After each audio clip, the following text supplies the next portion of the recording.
Visconde do Rio Branco. Visconde do Rio Branco. Visconde do Rio Branco. Visconde do Rio Branco. Visconde do Rio Branco. Visconde do Rio Branco. Visconde do Rio Branco. Visconde do Rio Branco. Visconde do Rio Branco.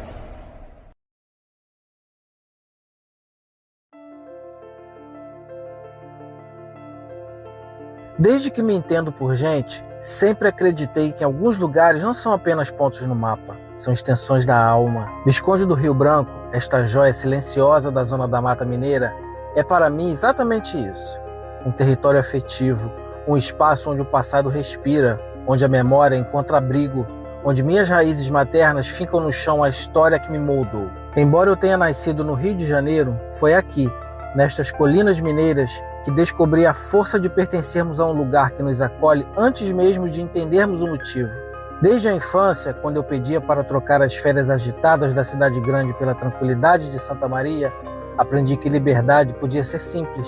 Era o cheiro da terra molhada, os caminhos de barro, os animais na roça, as noites escuras sem luz elétrica, e ainda assim, tudo parecia iluminado por uma beleza que nenhuma metrópole poderia oferecer. Mas esta história começou muito antes de mim. A história de uma bela cidade, erguida pela força da agricultura, do trem, da produção açucareira e da coragem de seu povo que transformou estas terras em identidade, com propriedade, pertencimento e orgulho. Hoje, ao revisitarmos estas imagens antigas, faremos uma travessia. Cada cena resgata uma versão de nós mesmos. Ruas de terra, casas simples, gestos cotidianos, paisagens que mudaram e outras que permanecem guardiãs silenciosas da nossa origem. São janelas para um tempo que passou, mas não se perdeu. São testemunhos daquilo que fomos, espelhos daquilo que ainda podemos ser. Visconde do Rio Branco cresceu, reinventou suas ruas, abriu avenidas, ergueu escolas, formou gerações, mas sua essência continua intacta, feita de acolhimento, memória e pertencimento. É esta essência que desejo preservar. Este documentário nasce como homenagem e agradecimento, uma forma de dizer que a história desta cidade não tocou apenas a minha vida, ela se tornou parte dela. Um convite para que você sinta o mesmo encantamento que sinto desde menino, o encanto de perceber que a memória é um presente e que preservar o passado é construir um futuro mais consciente, mais humano, mais nosso. Que esta viagem no tempo desperte emoção, orgulho e, sobretudo, o desejo de manter viva a história de Visconde do Rio Branco, porque algumas cidades não apenas existem, elas nos habitam.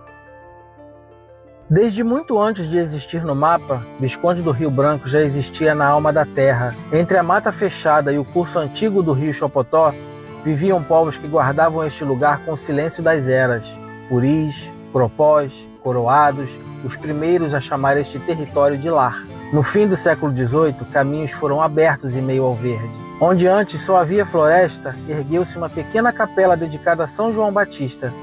Ali nascia o primeiro núcleo de fé e encontro, a semente de um povoado que ainda buscava seu nome, sua forma, seu destino.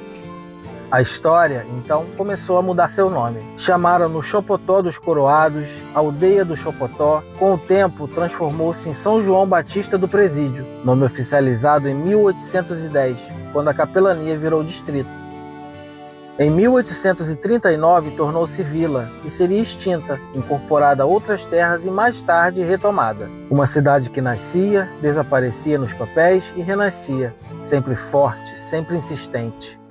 Finalmente, em 1882, o destino ganhou forma definitiva. Nascia oficialmente a cidade de Visconde do Rio Branco, batizada em homenagem ao grande estadista do Império, José Maria da Silva Paranhos. Uma homenagem a um homem, mas sobretudo a um futuro que já se anunciava. A cidade cresceu embalada pelo trabalho. Da cana-de-açúcar surgiram engenhos e produção. Das roças vieram sustento e união. Mais tarde, o trem encurtou distâncias e aproximou sonhos. O café, a agricultura diversificada e o comércio tornavam Visconde do Rio Branco peça essencial na economia da Zona da Mata. Um polo de vida, de movimento e de esperança. O tempo trouxe novas ruas, novas casas, novas avenidas. A cidade transformou-se, urbanizou-se, expandiu-se e reinventou-se. Sua essência permaneceu inabalada.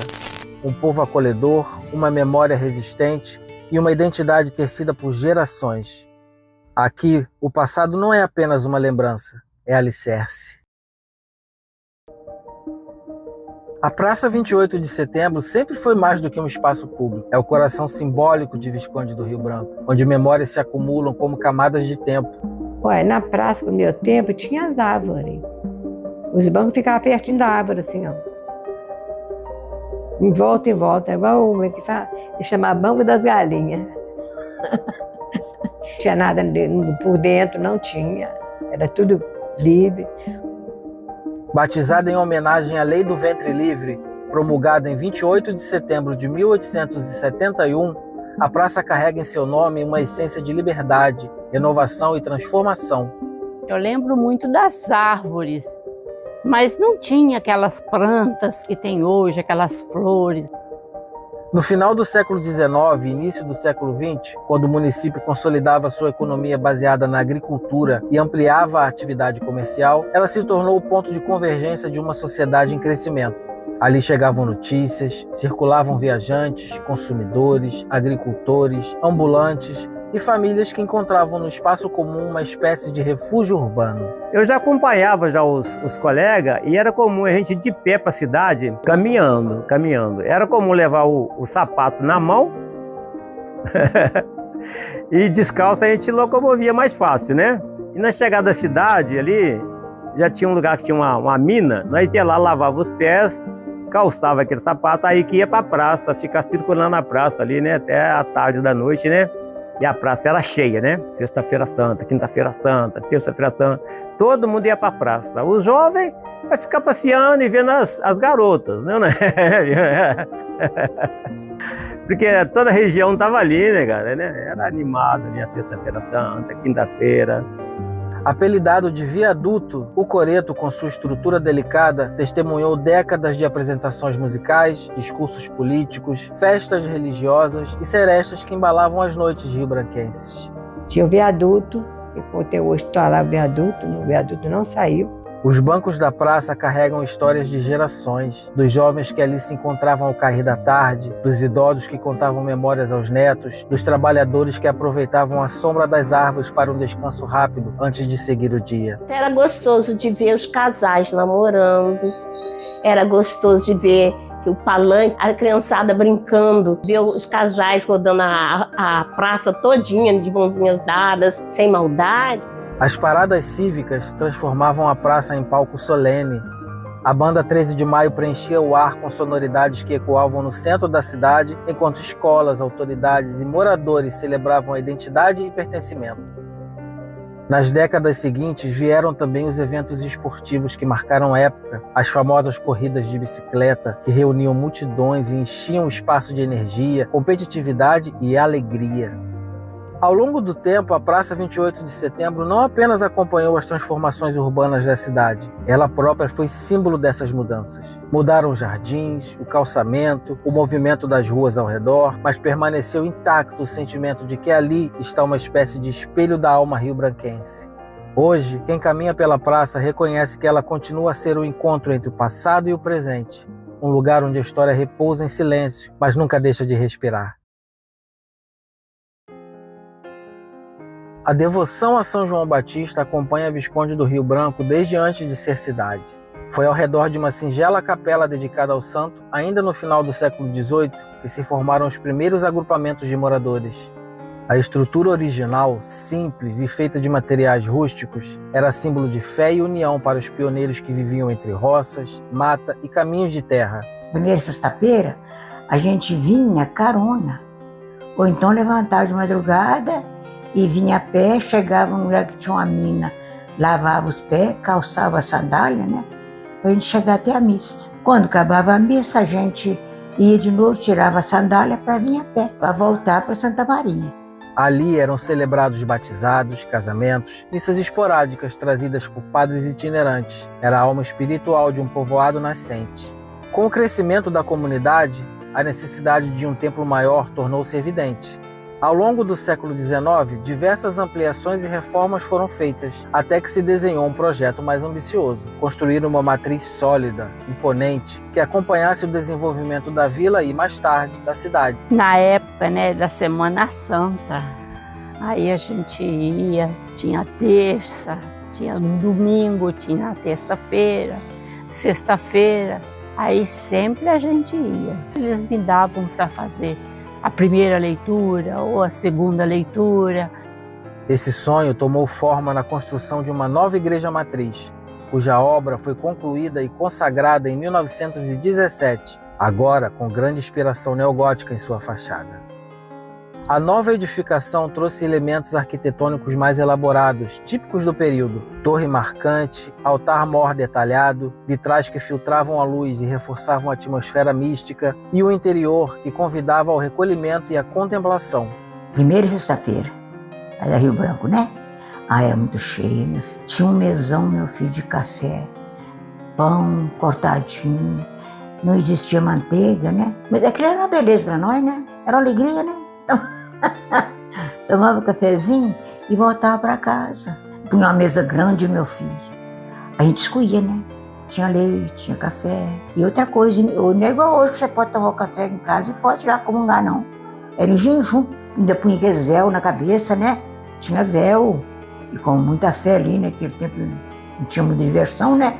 Para nós era um divertimento. A consagração de 1917 representou não apenas a inauguração de um templo maior, mas a afirmação de uma identidade coletiva que amadurecia junto com a cidade. Ao longo do século XX, a Igreja Matriz de São João Batista tornou-se palco de celebrações que marcam profundamente a memória da população. Festas do padroeiro, procissões, missas campais, crismas, primeiras comunhões e casamentos que encheram os corredores de flores e esperança. Cada rito celebrado naquele espaço sagrado é um fragmento da história rio-branquense. Então, era o prédio da prefeitura. Tinha a casa paroquial, o Padre Raul ainda. E no meio era a igreja. Só que a igreja não é assim... Hoje está muito moderna, já reformaram ela. Não é o meu tempo é aquelas igrejas simples. Até hoje, a Igreja Matriz permanece como um marco visual e espiritual incontestável. Seu sino ecoa pela cidade, chamando fiéis, marcando o tempo, lembrando que a fé foi e continua sendo um dos pilares fundamentais para a formação cultural de Visconde do Rio Branco. A devoção a Santo Antônio tem raízes profundas na vida mineira, e em Visconde do Rio Branco não foi diferente. Antes da construção da igreja e do convento, havia no bairro uma pequena capela, rústica e singela, erguida pelos próprios moradores como expressão de fé comunitária. Seu piso simples, suas paredes de taipa e seu altar acolhiam celebrações modestas, mas carregadas de significado. Aquela capelinha era o centro espiritual de uma vizinhança marcada pela simplicidade e pelo trabalho rural.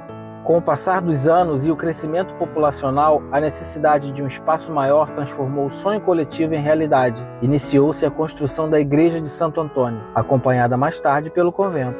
O novo templo, de linhas mais sólidas e equilibradas, refletia o período de ascensão urbana e cultural do município. Incorporou elementos arquitetônicos típicos do início do século XX, com fachada marcada, interiores amplos e ornamentação que valorizava o santo tão querido pela população.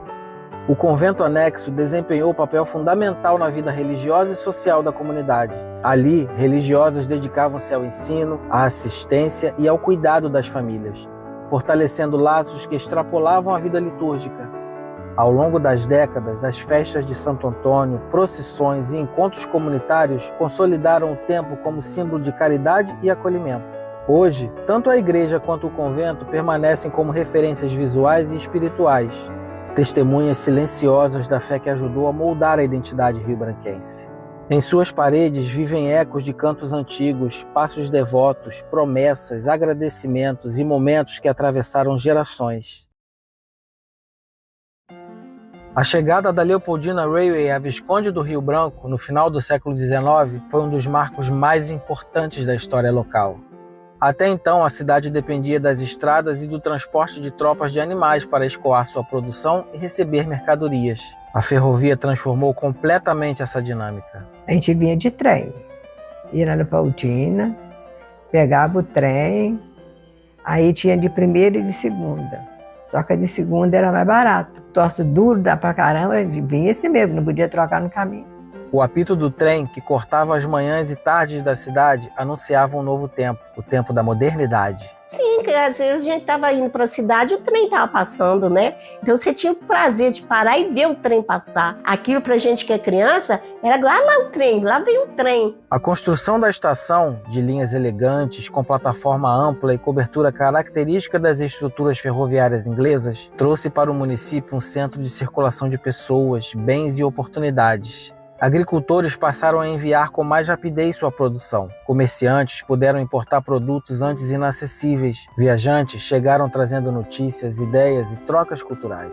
O trem, ao entrar pelo perímetro urbano, cruzava ruas, despertava olhares das crianças e trabalhadores. Já começava aquela... Bim, bim, bim, bim, bim, bim, bim. A gente já sabia, né? Já afastava e o trem vinha. Tornava-se paisagem sonora e visual da cidade. Em torno da ferrovia surgiram armazéns, oficinas e um comércio vibrante que contribuiu decisivamente para a urbanização da cidade. De trem era mais rápido, era menos do que o ônibus. A estação era, ao mesmo tempo, ponto de partida e de chegada. Famílias despediam-se de filhos que buscavam oportunidades em outras cidades, ao mesmo tempo que recebiam de braços abertos parentes que regressavam para as festas e encontros importantes. Mas a viagem de trem era gostosa, principalmente porque eu viajava à noite, aquele sabe? Até hoje, com certeza, né? Aquele barulhinho fica no teu ouvido. Era gostoso a viagem, entendeu? Com todas as dificuldades. Hoje, mesmo desativada, sua memória permanece como símbolo do período em que Visconde do Rio Branco abriu-se definitivamente para o mundo. O Hospital São João Batista representa uma das maiores conquistas sociais de Visconde do Rio Branco. Numa época em que o acesso à saúde era limitado e frequentemente distante das zonas rurais, a criação do hospital trouxe dignidade, esperança e cuidado para toda a população. Daí a Manisa achou que eu tinha jeito para enfermagem. Eu trabalhei um pouco de faxineira. Aí me botou, ela falou assim, você tem jeito para enfermagem, eu vou te ensinar a enfermagem. Mas eu não quero enfermagem, eu aprendi. No hospital trabalhei bastante tempo, não tenho ideia. Dormia no hospital, todo mundo dormia no hospital. Lá tinha um lugar da gente dormir. Instalado inicialmente em estrutura modesta, ele ampliou ao longo do século XX sua capacidade de atendimento, incorporando novos serviços e tornando-se referência regional. O hospital acolheu mães em trabalho de parto, trabalhadores feridos em roças e fábricas, idosos em busca de alívio e crianças que davam seus primeiros passos rumo à vida. Médicos, enfermeiras, irmãs religiosas e funcionários dedicados deixaram ali parte essencial de suas histórias pessoais. Muitas vidas foram salvas dentro de seus corredores. Muitas famílias encontraram ali amparo em momentos difíceis. O crescimento urbano e a modernização da cidade acompanharam o fortalecimento do hospital, que se tornou símbolo da importância dos investimentos públicos e da união comunitária. Cada ala construída, cada equipamento adquirido, cada profissional que por lá passou contribuiu para moldar uma instituição que ultrapassa a sua função médica. O hospital é memória afetiva, é patrimônio humano, é testemunha silenciosa das dores e dos renascimentos da cidade. As ruas de uma cidade não são apenas caminhos, são testemunhas silenciosas das transformações, dos encontros e das histórias que moldam o cotidiano de seu povo. Em Visconde do Rio Branco, algumas vias carregam um grande simbolismo, como a Avenida São João Batista e a Avenida Dr. Carlos Soares. Elas atravessam o coração urbano como artérias que levam e trazem movimento, trabalho e vida. A Avenida São João Batista nasceu acompanhando o desenvolvimento do centro, a expansão comercial e o crescimento populacional ao longo do século XX. Com seu traçado amplo e suas fachadas diversas, onde antigas casas conviviam com o surgimento de novos prédios, lojas e serviços, ela tornou-se a espinha dorsal da cidade moderna. Era por ali que circulavam os primeiros automóveis e que as famílias passeavam aos domingos. A avenida foi palco da vida diária, dos cumprimentos de esquina às procissões que atravessavam seu comprimento, marcando a forte religiosidade local. Cada passo dado ali ecoa fragmentos da história rio-branquense. Já a Avenida Dr. Carlos Soares, batizada em homenagem a uma das figuras mais importantes da história administrativa e educacional da cidade, representa um outro tipo de legado, o legado do desenvolvimento social. Funcionando como eixo de ligação entre bairros e áreas de expansão urbana, ela acompanhou o surgimento de comércios e equipamentos públicos. Seu crescimento reflete o avanço da cidade rumo a uma estrutura mais organizada, conectada e funcional. Tinha tourada, tinha bastante coisa em Rio Branco. Na Rua Nova que tinha tourada, que a gente ia. Ali o trânsito humano sempre foi intenso. Estudantes indo e vindo, trabalhadores cruzando suas calçadas, moradores encontrando no caminho rostos familiares. Juntas, estas avenidas representam mais que urbanização. Elas contam a história de uma cidade que cresceu preservando seus vínculos comunitários, seus rituais e seus encontros.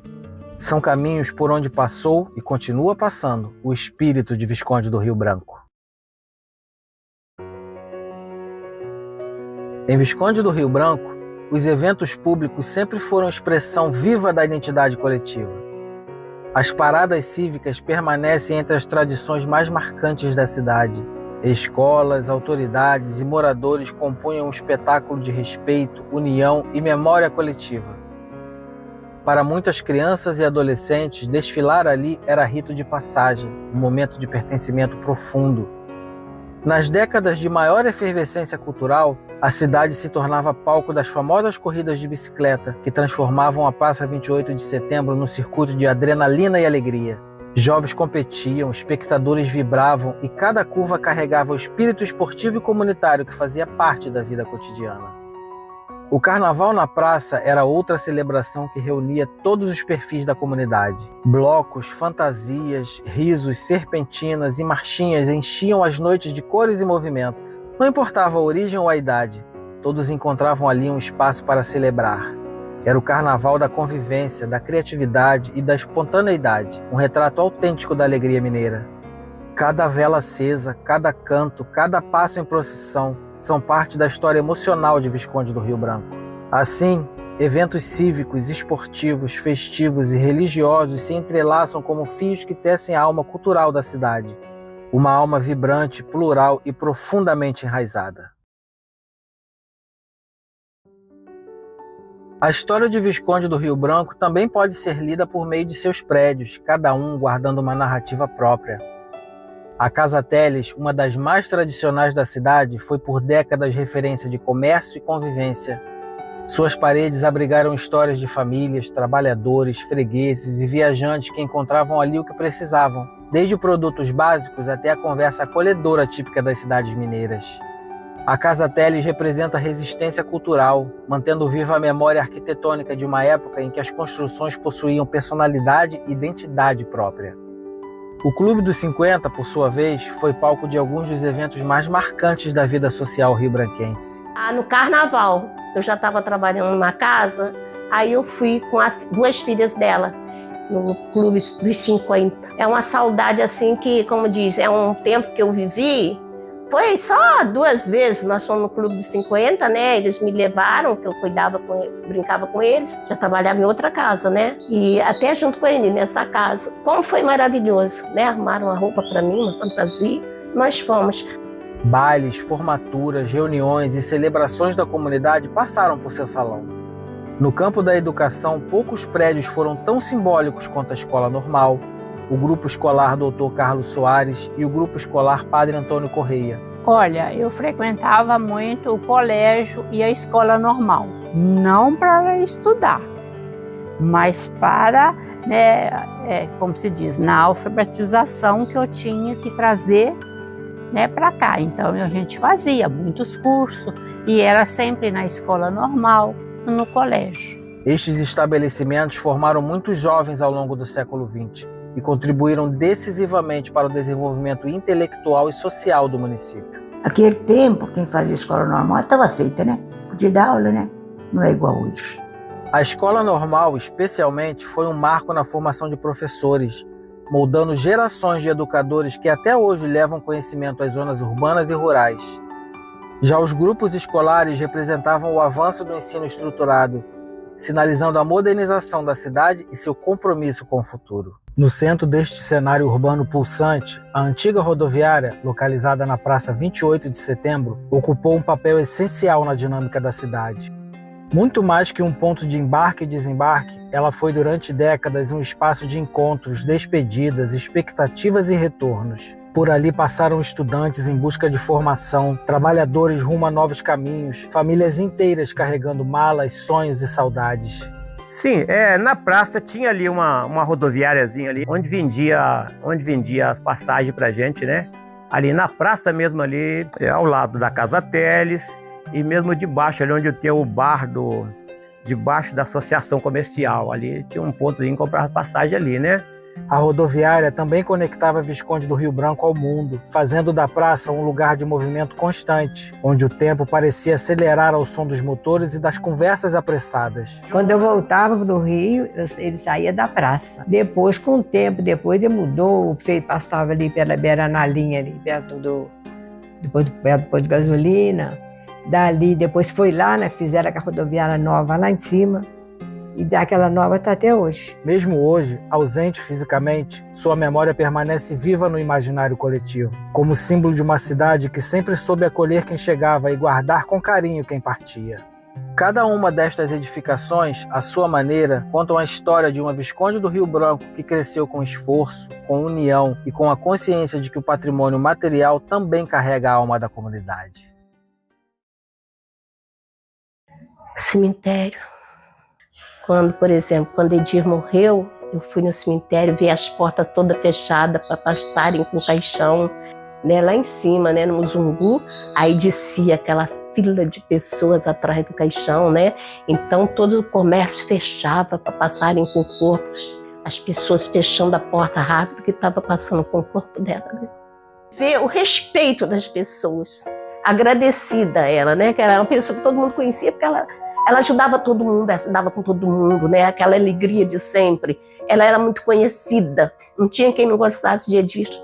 E todo mundo parando em respeito, tirando o chapéu.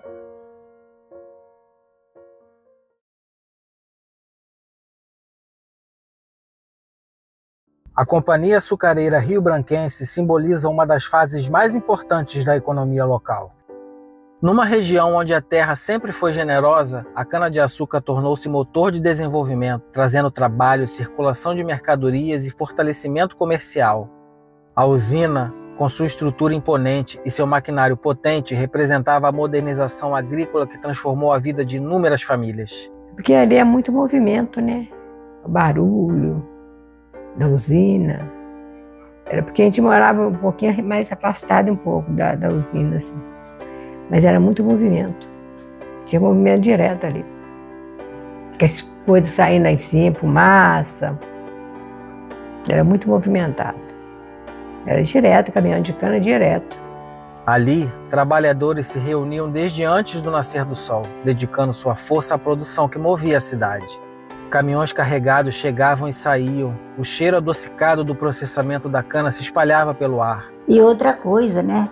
E no tempo não tinha cano para poder cortar, eles capinavam, né? Quer dizer, eles não paravam de trabalhar. Sempre tinha um caminhão buscando, lá em Santa Maria, né? Enchia o caminhão de manhã cedo, que ia trabalhar, voltava de tarde, né? É aquela luta assim, bom, com muita dificuldade.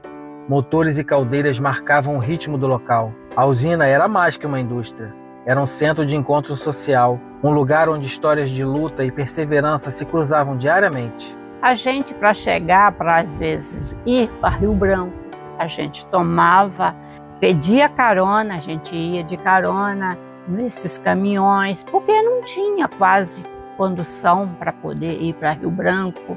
A condução da gente talvez era uma charrete. Durante décadas, a usina impactou profundamente a economia regional, gerando renda, impulsionando o comércio e atraindo novos moradores. E meus irmãos mesmo chegavam do canavial e eu tinha que ajudar a lavar as costas porque as mãos deles não iam. E era muito carvão, era muito, muito. E aí a gente tinha que até ajudar, quando não era eu, era minha mãe, para poder limpar, jogar água para poder limpar o carvão. Ela ajudou a moldar a própria identidade local, uma identidade marcada por trabalho duro, comunidade e esperança. Mesmo com as mudanças do tempo, sua memória permanece como símbolo da força produtiva que moldou o Visconde do Rio Branco. Houve um tempo em que as noites de Visconde do Rio Branco se iluminavam de um jeito especial. Antes das telas portáteis, antes da pressa moderna, existia um lugar onde os sonhos ganhavam forma, onde o silêncio da sala era quebrado apenas pelo som do projetor e pela emoção contida do público. Esse lugar chamava-se Cine Brasil. A gente ia no cinema também, a gente ia muito no Cine Brasil. Nessa época eu não estava na madrinha mais, então eu já era enfermeira. Nessa época eu tinha meu namorado, aí eu gostava, porque a gente ficava lá no segundo, tinha o primeiro de baixo, e tinha o segundo de cima, e ficava no segundo de cima, assistindo. Aí terminava a primeira, a gente ficava para a segunda. E podia ficar. Aqui passava o tempo. Era cinema. O Cine Brasil não foi apenas uma casa de exibição de filmes, foi um ritual coletivo, um ponto de encontro onde famílias se reuniam, jovens se encantavam, casais se aproximavam e a cidade inteira, por alguns instantes, viajava para além de suas próprias fronteiras. Ali, Visconde do Rio Branco conheceu histórias de amor, aventuras distantes, dramas intensos e risos compartilhados. Tudo projetado na mesma tela que refletia, de certa forma, os sonhos de uma época. E ainda estava namorando, né? Quer dizer, que estava com hoje é meu atual marido.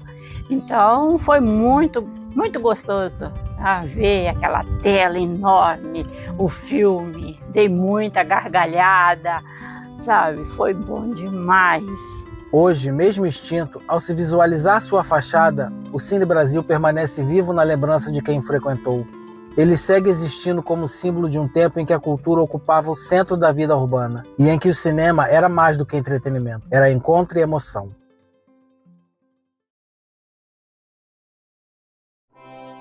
O Estádio da Boa Vista, hoje casa do Nacional Atlético Clube, guarda momentos inesquecíveis da vida esportiva da cidade. Muito mais do que um campo de futebol, ele foi e ainda é um espaço de união, de rivalidades amistosas, de vitórias comemoradas e derrotas que ensinaram mais do que entristeceram. Quando as arquibancadas começavam a encher, famílias inteiras caminhavam rumo ao estádio carregando bandeiras, rádios, gargalhadas e ansiedade. O Nacional Atlético Clube, com sua trajetória de dedicação e representatividade, fez do Boa Vista um verdadeiro templo esportivo. Quando tinha jogo lá no Nacional, eu ia. Nacional era cheio. Ia muita gente. Aí meu namorado me esperava, marcava, me esperava. Já tinha pago a minha entrada e tudo. Quando ele via que eu estava chegando lá, ele encontrava comigo. Muito bonito. Lá dentro. O gramado era verdinho. Ficava muito cheio de gente. Tinha lugar para todo mundo sentar. Assistir o jogo tranquilo. Muito divertido. Era divertido. Ali ecoaram gritos de gol que marcaram gerações, partidas memoráveis contra equipes adversárias e campeonatos disputados com paixão. Para a juventude rio-branquense, o estádio sempre foi também um espaço de sonho, lugar onde muitos meninos correram imaginando-se jogadores, onde pais e filhos se aproximaram pelo amor ao esporte, onde a cidade se reconheceu como torcida. Até hoje, o Estádio da Boa Vista é sinônimo de pertencimento, memória e emoção compartilhada.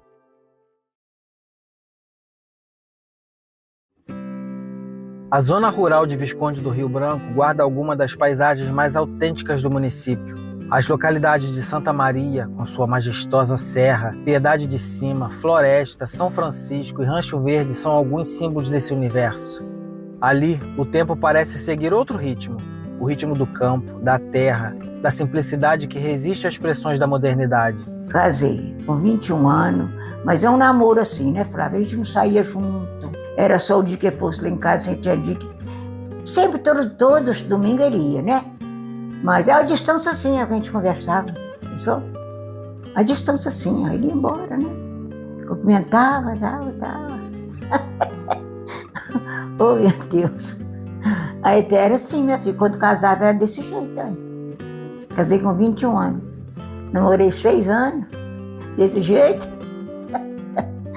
Não podia sair para lado nenhum com ele. Não. Morei em Santa Maria mesmo. Numa casa eu vivi 50 anos. Quer dizer que é muita lembrança de Santa Maria, né? Muita lembrança. O campo representa o berço de muitas famílias que ajudaram a construir a história rio-branquense, preservando tradições, modos de vida e valores que atravessaram gerações. Para vir em Santa Maria tinha que vir com outra pessoa, porque era longe. Minha avó não deixava eu andar sozinha. A gente brincava de roda, depois acompanhava a procissão para a igreja.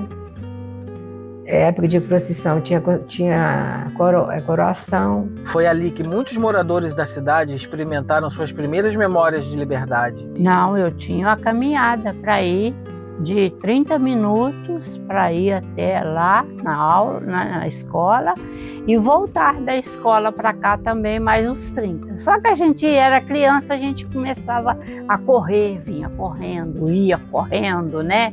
Então a gente não demorava tanto. Correr pelos pastos, brincar com os animais, ajudar na roça, sentir o cheiro da chuva batendo no chão de terra, acompanhar histórias contadas à luz de lamparina. Bem precária, bem humilde, não tinha a luz era rural, a água era de poço, bem humilde mesmo, né? Família grande, tudo assim muito pobre na verdade, né?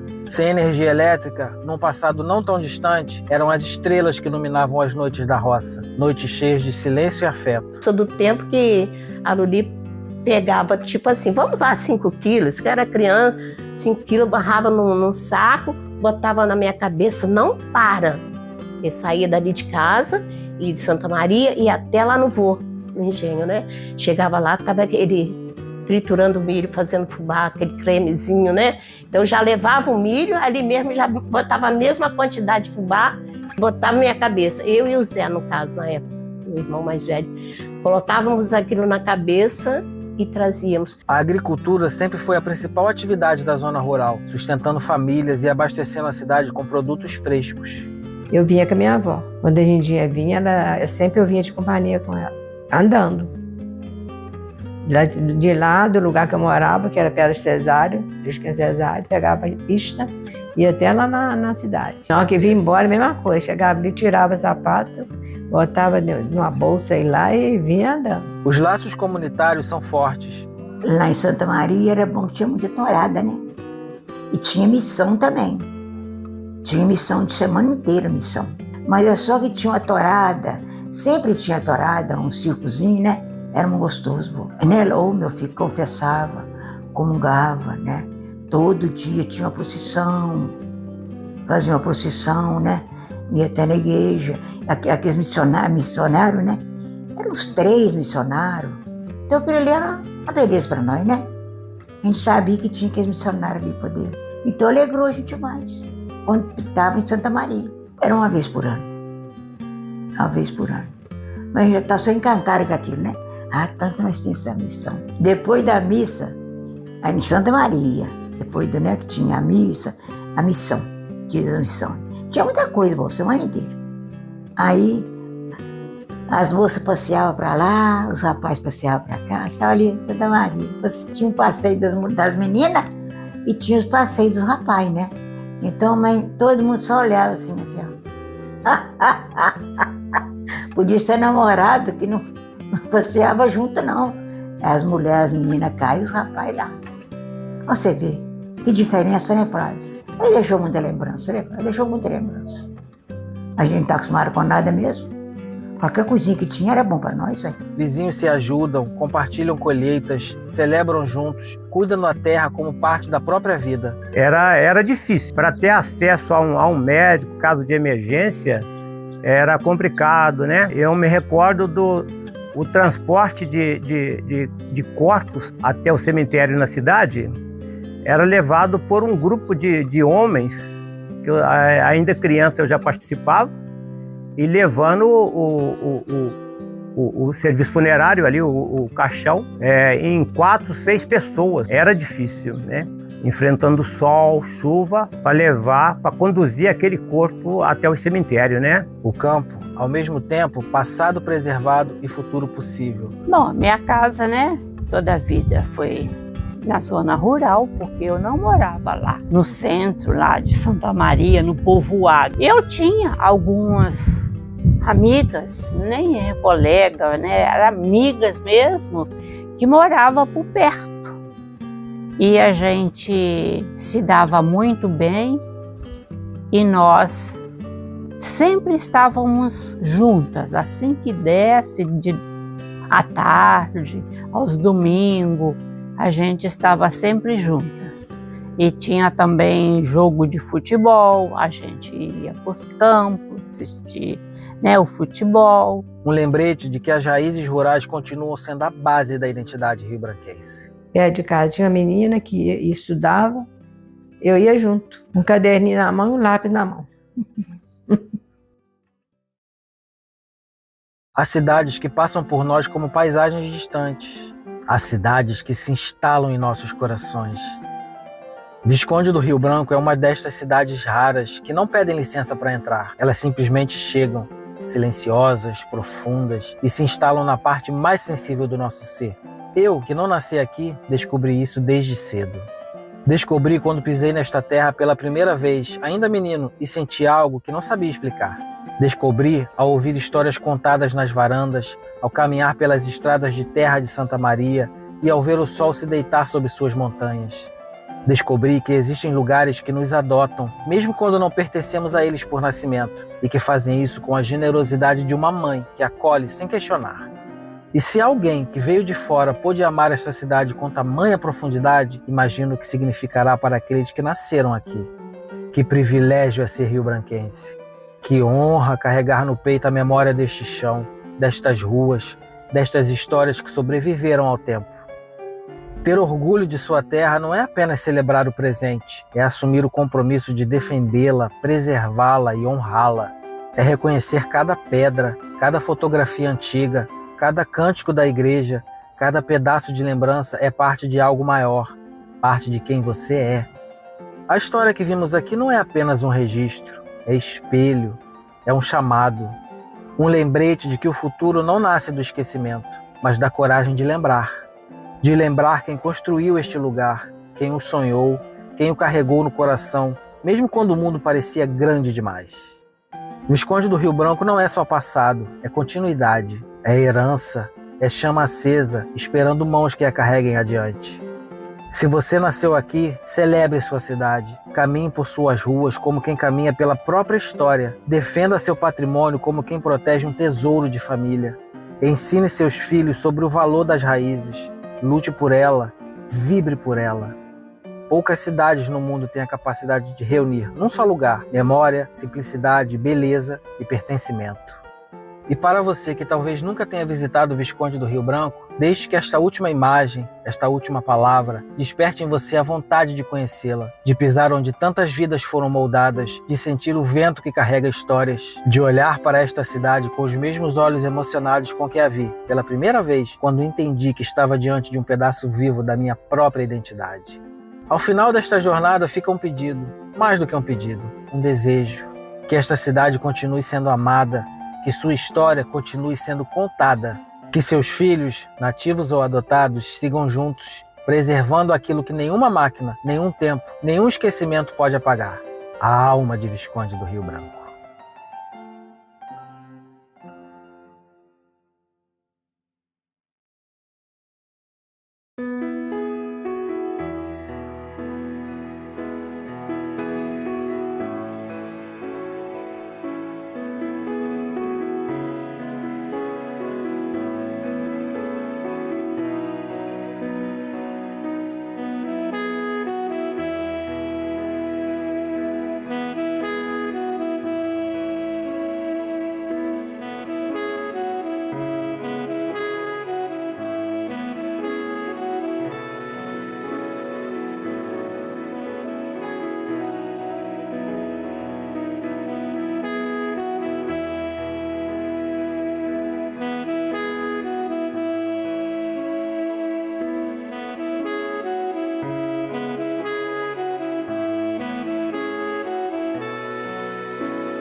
Cacá!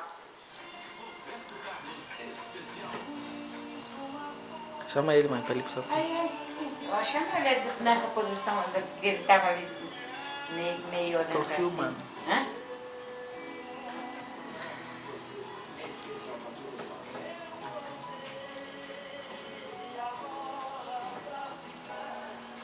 Fala, conversa com ele.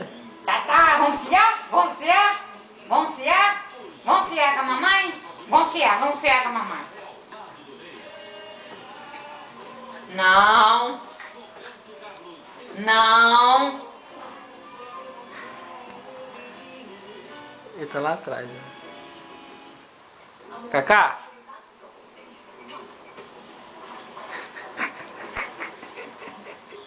Ô, Cacá.